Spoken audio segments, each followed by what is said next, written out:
and welcome to Reflections with Pastor Ellen. That's me, Reverend Ellen Rasmussen, lead pastor at Brown Deer United Methodist Church. My pronouns are she, her, and hers, and it is my great joy to connect with you this morning. Thank you for checking in as we examine Kennedy versus the Bremerton School District. And I've asked, is prayer, a public prayer, praying in public, is that a witness? And a witness to what? So last month, the Supreme Court issued this decision about a coach who was praying after the game, still in his coaching uniform, school uniform, in available to be witnessed, right, by whoever was still on the field. And the school district asked him to stop, and then he ended up losing his job because he wasn't cooperating, and the case made it all the way to the Supreme Court. And I have to ask, what is this really about? Is it about prayer as a witness? Is it about spreading the good news of Jesus Christ? This is Christian prayer, or is there a possibility that this is about power? Or as some have seen it, is this about the separation of church and state? So I invite you to come. Let's learn together. Let's love, and then see what impact we can create. So I want to first tell you a story of an amazing disciple, an incredible woman who is a part of the faith community at Brown Deer United Methodist Church. Her name is Linda, and she has an incredible, powerful public prayer ministry. Linda, given the opportunity, if it's at a bus stop, if it's at the Y, if it's anywhere where you can be sitting, she has this beautiful gift of engaging people and hearing their stories, and they share about each other and they connect. And then Linda will ask, "Can I pray for you? Would you like to pray?" And if they say yes, she prays there with them. If they say no, she says, "Okay, just wanted to make sure I asked." And then I know the needs that were lifted up in that conversation, Miss Linda will hold in her own private prayer life. That is a powerful witness to the love and grace of Jesus Christ. Taking time to get to know folks, to learn what is heavy on their hearts or what they're excited about. That's a beautiful, powerful witness of the good news of Jesus Christ. And I'm so blessed to be a part of Linda's circle and her prayers. And I know that you are too, right? She's got a way of praying. We understand as disciples of Christ in the Wesleyan tradition how critical prayer is to the life of a disciple. Prayer is this process, this dialogue with God that's about transformation. It's about transformation of ourselves. It's about connecting with the roots of our being, right? And it's about believing that there is something so much greater than we are. Prayer is this way of recentering, reconnecting with the Holy One that helps us see the sacredness at the core of each person, regardless of their belief system. Prayer is this communication with a non-coercive God, right? A non-coercive God. And I believe that prayer needs to be non-coercive as well. And that's a question I have for Mr. Kennedy. Initially, it is my understanding that this was a quiet step onto the 50-yard line, silent prayer. But it didn't stay that way. And you, in your authority, you representing the school district, you're still in your coach's uniform. It's still very public. There is still other people on the field. And then the prayers started getting, I'll use the term louder, right? It started involving as students came and they wanted to be a part of this ritual that you had. And I believe they're still in their uniforms. So this is definitely still a school event, only you claimed it wasn't. And part of the Supreme Court agreed that this was all personal and private. But I got to ask you, you as your authority figure, were you taking advantage of your students? Were you taking advantage of the situation? Did you allow other prayers to be lifted up? I understand that part of your coaching speeches became very Christian focused and oriented, and that would be great if you were teaching in a Christian school. But you're teaching in a public school.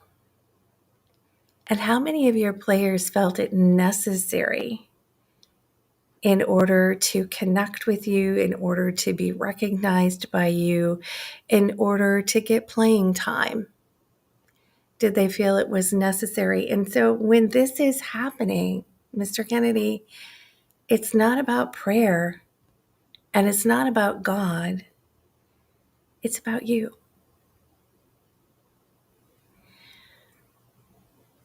And you defended that this was about your faith.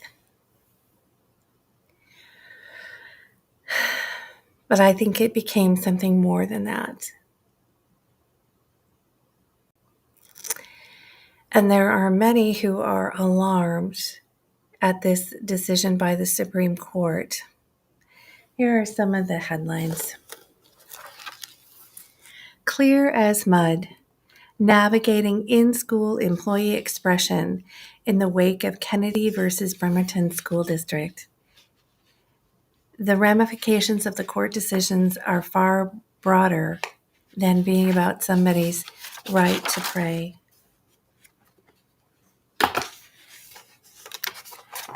Kennedy versus Bremerton School District, a sledgehammer to the bedrock of non-establishment.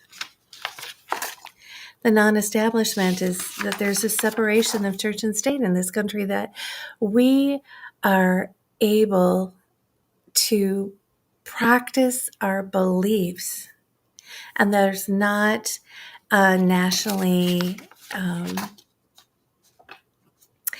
brand of faith, that in this freedom of religion, it is about practicing our beliefs, connecting to the sacred one that we are able to recognize. And I happen to believe in this amazing God, the creator of the universe,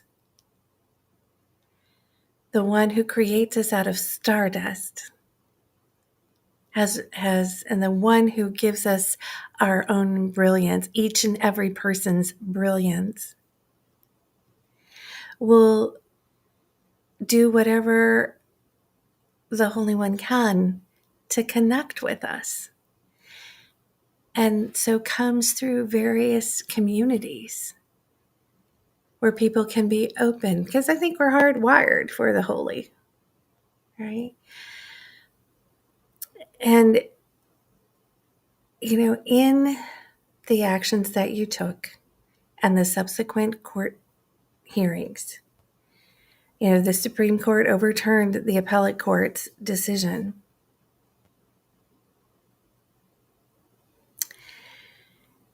We jeopardized this for everyone. Because what began as a private moment turned into something different that impacted everyone. And Mr. Kennedy, you could have still prayed in public without jeopardizing your relationships with your students. In fact, I think you could have done it in a manner that would have enhanced your relationship, where it didn't involve power over. And if there were people who were interested in getting to know the Jesus that they can see through you, there are other venues besides the 50-yard line after a game at a public school.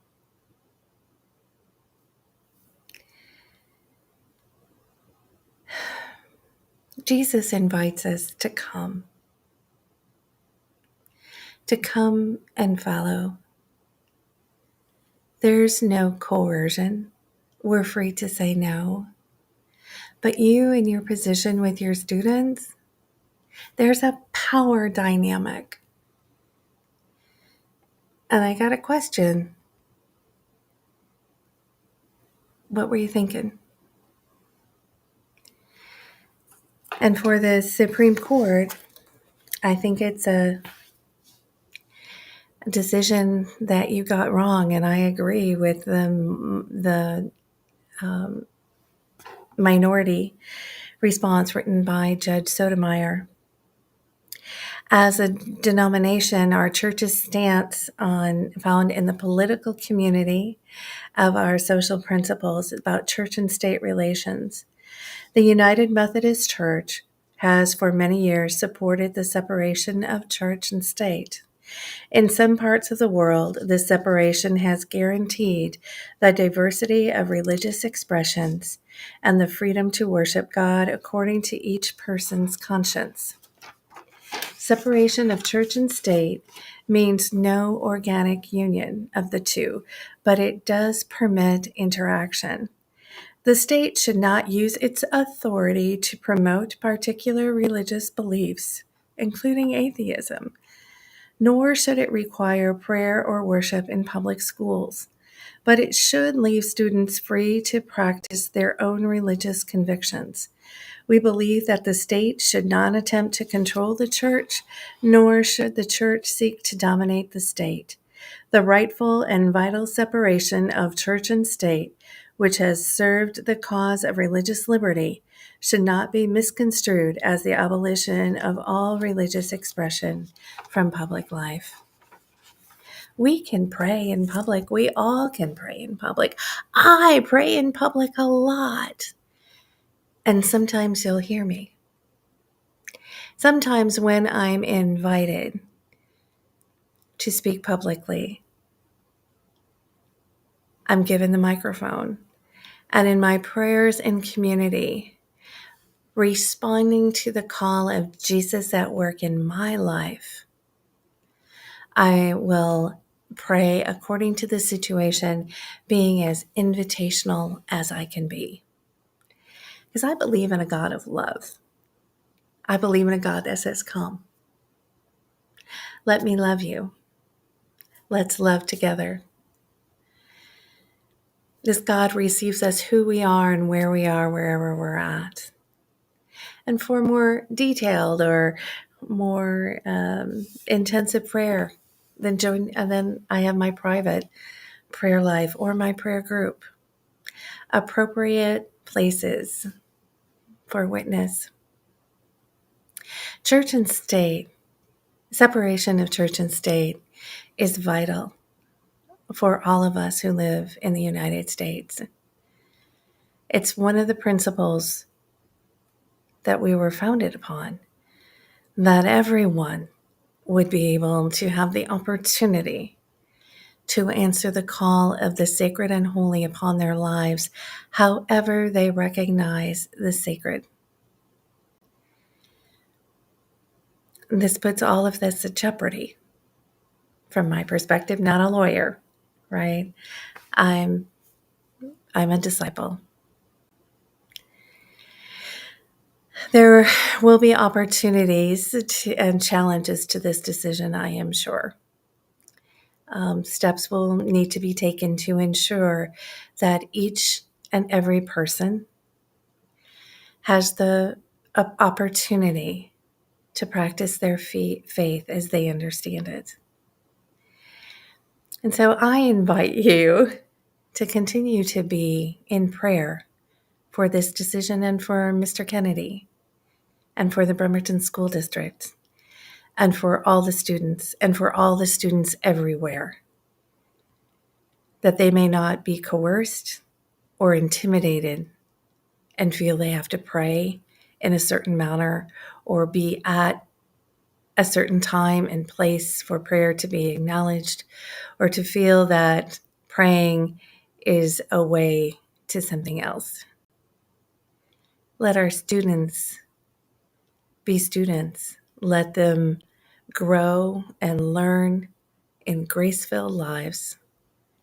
For each and every one is gifted with gifts, talents, and graces beyond measure. Let the Spirit be alive and full in each and every one. And let's not present a coercive God or a coercive situation with prayer.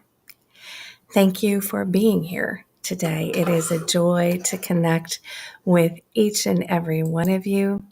I am so grateful for your gift of presence, as I am grateful for your ongoing support of this ministry. Now, next week, we're have another Supreme Court case that we're dealing with, and it will be Dobbs versus Jackson Women's Health. So I invite you to hold me in prayer, hold each other in prayer, and throughout the week as we journey through this incredible life that we lead. For this is no ordinary life. It's precious and it's grace-filled. So let us be agents of grace, agents of healing, agents of justice, agents of hope as we journey. I will see you next week. And if you'd like to support us, the ministries that work through Brown Deer United Methodist Church, here's how you can do it.